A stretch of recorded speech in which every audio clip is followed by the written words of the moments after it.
한글 책임 교육이라는 게 도입이 됐는데, 한글을 모르고 아이들이 초등학교에 입학하더라도 공교육만으로도 한글을 뗄 수 있게 하는 것이 이제 목표인 교육 과정인데요. 그 알림장을 쓰거나 받아쓰기를 한다거나 일기를 쓴다거나 하는 그런 관행적인 학습은 못하게 돼 있고요.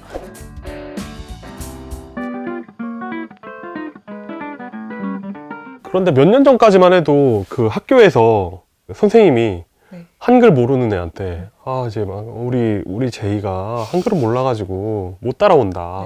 좀 따로 시키시는 게 좋겠다. 이런 막 이야기를 한다는 얘기가 있었거든요. 그런데 요즘은 어떤가요?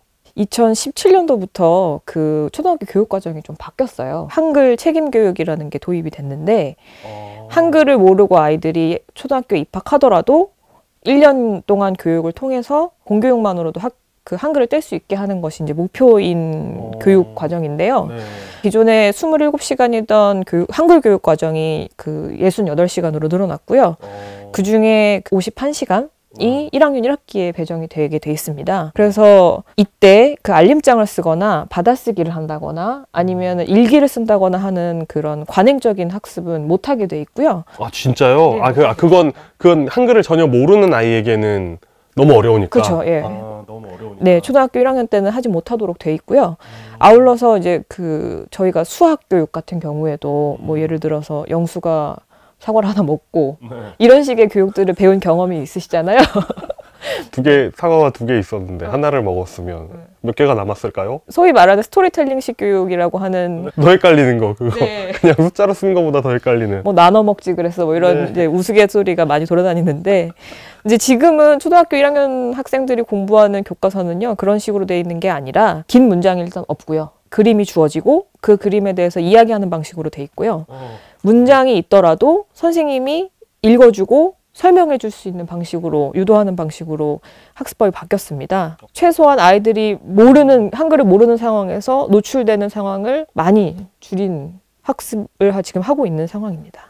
이 바뀐 교육 과정에 대해서 사실 평들이 많이 있습니다. 고학년에서 난이도는 그대로 있는데 저학년 난이도를 너무 낮춰놓으니까 중간에 이제 따라가기가 힘들다. 처음에는 좋을지 몰라도 어느 순간이 되면 너무 이제 그 난이도 곡선이 가팔라져가지고 이게 힘들다는 비판도 있고, 아니 요즘 애들 중에 한글 모르고 하는 애가 어딨냐, 지금 학교 가가지고 그러면 애가 학교에 흥미를 잃는다. 그러니까 타당하잖아요, 어느 정도. 그런 주장도. 그래서 어쨌든 최소한 한글 때문에 학교에서 아이가 낙오될 일은 없다. 네. 한글 책임 교육이라는 거에 대한 인식이 사실은 부족한 게 맞는 것 같아요.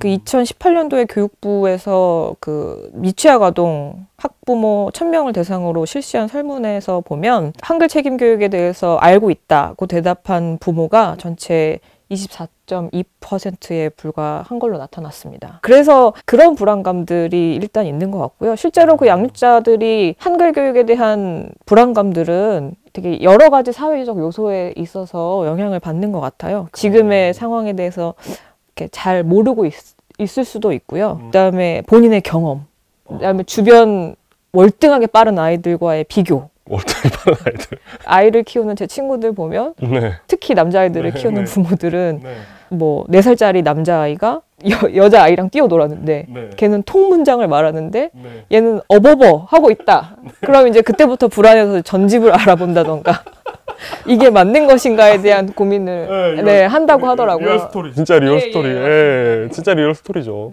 또 그런 게 있어요. 이게 저희 아이가 그렇게 손으로 하고 이런 걸 잘 못하거든요. 그러니까 모든 아이가 그렇잖아요, 사실. 그럼요. 자기 관심 있는 분야에 대해서는 정말 놀라울 정도의 지식과 어떤 의욕을 보이잖아요. 그래서 뭐 자동차 카탈로그 같은 거 보면서 뭐 놀라운 퍼포먼스 이런 것도 영어로 써놨어요. 그런 거. 놀라운 퍼포먼스와 인포테인먼트 시스템 뭐 이런 거 읽고 있으면 쟤는 다 살 길이 있구나 뭐 이런 생각이 들거든요. 아버지를 훌륭하게 닮을 것 같습니다.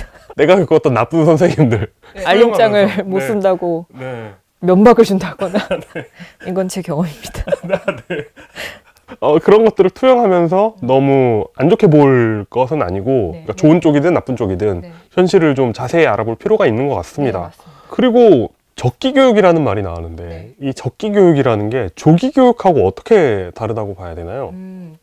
조기 교육은 사실 그 시점에 대한 개념이에요. 발달 과정과 상관없이 원래 배워야 될 뭐 예를 들어서 뭐 좀 더 빨리 배우면 좋겠다. 좀 더 한글을 좀 일찍 떼면 좋겠다. 빠르면 영세부터 시작하거나 그런 이렇게 얘기 들으니까 좀 황당하죠. 예, 예. 실제로 황당하네. 근데 그런 프로그램들이 있다는 게 조사에 있기 때문에 네네네. 아이들의 발달 단계나 아니면 배워야 될 수준보다 좀 더 빨리 땡겨서 하는 모든 교육들을 다 조기 교육이라고 하고요. 그에 반해 적기 교육은 이화여대 유아교육과 교수가 이제 처음 이야기한 개념인데요. 네. 아이의 발달 단계나 아니면 학습 준비 정도에 따라서 공부라기보다는 그 때에 맞게 교육을 시켜야 한다, 교육을 받게 한다는 그런 개념입니다. 그러니까 아이들이 사실 자라면서 여러 가지 발달 단계를 거치잖아요. 신체도 마찬가지고 언어도 마찬가지인데 그 영역마다 또 발달 단계가 또 달라요. 어떤 아이는 신체적 그 영역이 빨리 발달되는 아이가 있는가 하면 어떤 아이는 뛰고 걷는 건 잘 못하는데 말을 빨리 트는 아이들이 있을 수도 있거든요. 그런 각각의 영역과 아이들의 발달 단계에 맞춰서 아이들이 할 수 있는 거를 학습하게 하는 거. 이게 적기 교육입니다. 말이 좋아 적기 교육이지 그게 어디 쉬운가 하는 생각이 좀 들거든요. 사실은 어려운 문제가 맞는 것 같아요. 왜냐하면 이게 1살 때 뭐 해라, 2살 때 뭐 해라, 3살 때 뭐 해라 하는 건 되게 쉬운 일이잖아요. 그냥 그렇죠. 때가 되면 시키면 되니까. 근데 그게 아니라 아이들의 발달 단계를 면밀하게 좀 관찰을 해야 되고 아이가 뭐에 관심이 있는지 그다음에 뭘 학습할 수 있는지를 좀 알아야 그때 맞는 교육을 시켜야 한다. 이게 전제가 돼 있으니까요. 그러니까 부모님들의 면밀한 관찰이나 관심이 좀 필요한 좀 어려운 부분일 수 있고요. 이게 진짜 어려운 것 같아요. 네. 왜냐면 책에 보니까 이 나이 때면은 뭐 뭐까지는 해야 돼. 근데 우리 애는 못해. 그렇다고 푸시하는 게 푸시하면 또 부작용이 나잖아요. 대부분 부작용이 나요. 근데 이런 경우도 있지만 예를 들어 저희 아이처럼 막 자동차와 관련된 무언가를 잘해요. 그래가지고 막 나는 뭐 또 하고 싶대. 그러면은 아니야 이 책에 보면 네 나이 때는 여기까지는 하면 안 돼. 여기까지 아니래. 네 나이 때보다 더 나가는 거야. 그건 네가 8살 형이 되면 하는 거야. 라고 하면서 안 시키는 것도 이상하잖아요, 사실. 뭐 그쵸. 네. 네. 그러니까 이걸 적절하게 맞춘다는 게 사실 어렵지 않습니까? 근데 이제 그런 것도 있어요. 이 적기 교육이 어렵게 다가오는 이유 중에 하나는 보통 이제 한국 사람들이 생각하는 교육이라는 게 학습이랑 이제 같이 생각하는 경우가 있는데 이 적기 교육에서 얘기하는 그 교육이라는 게 사실은 이제 생활을 습득한다던가 아니면 이제 사람들과의 대인관계를 맺는 법들을 체득한다던가 하는 되게 폭넓은 아이들이 평생을 살아가면서 해야 될 뭐 예를 들어서 뭐 양치질하는 법이라든지 아니면 습관 형성 같은 것들까지도 모두 다 그 되게 폭넓게 교육이라는 범위 안에 포괄하고 있기 때문에 교과적 학습 뭐 이런 걸 해야 된다라는 교과적 학습이라는 개념에 갇히지 않으셔도 될 것 같습니다. 아이들이 그 어린이집 동문이거든요. 애 둘이. 아, 동문. 네, 어린이집 네. 동문인데 거기 선생님들이 정말 애들 사교육 시키지 말라고. 네네, 지금 뛰어놀 때예요, 막 이러시거든요. 좋은 기관을 보내시네요. 좋은 기관이 정말 좋은 기관인데 근데 그분들이 일하시는 걸 보면 그 막 교구 같은 거 다 손으로 만들어가지고 연령대에 맞는 뭐 촉감놀이 이런 거 손으로 만들어가지고 애들 시키고 있는데 사교육 시키지 말라는 말이 푸시해가지고 야 너네 글씨를 못 써 이러면서 지긋지긋한 공부 이렇게 하지 말라는 이야기지. 정말 아무것도 하지 말아라. 그런 건 아니고 그 시기에 맞는 그 놀이를 만드는 것도 이 아이한테 학습이고 그런 것 같아요. 그 어린이집 선생님들을 보면서 많이 느낍니다. 네. 그러니까 여기서 핵심은 그거 같아요. 우리 아이가 얼마나 발달했나. 관심이 없다 보면 우리 책에 보면 분명히 우리의 나이에는 이걸 해야 되는데 왜 못하지? 이러면서 막 당황하고 부모가 조치를 취해야 되는 경우도 없지 않아 있겠지만 대부분은 아니거든요. 대부분은 아니기 때문에 그렇게 당황하지 말고 객관적으로 우리 아이가 어느 레벨이다. 이건 빠르고 이건 느리다. 이런 걸 좀 파악해야 되니까 관심을 더 많이 가지라는 얘기로 들립니다. 책을 따르지 말고 우리 아이를 더 관찰하라. 뭐 이런 이야기 같네요. 뭐 유럽이나 뭐 미국이나 이런 데는 어때요? 말 그대로 그냥 보육, 그러니까 케어에 그냥 그 수준에서만 아이들을 하지 놀이 이런 것들만 하지. 뭐 안 가르쳐요? 안 가르쳐요. 그래서 되게 이례적이라는 거예요. 한국 자체의 상황이. 우리는 모르고 있지만. 그래서 많은 엄마들이 우리는 다른 진짜 시키는 거 하나도 없고 영어 학원 딱 하나 보내 뭐 이런 식으로. 근데 이런 거 자체가 굉장히 이례적이다. 네, 이례적인 거. 그러면 서양 애들은 학교 가기 전에 네. 뭐 하고 놀아요? 시간을 어디서 보내요?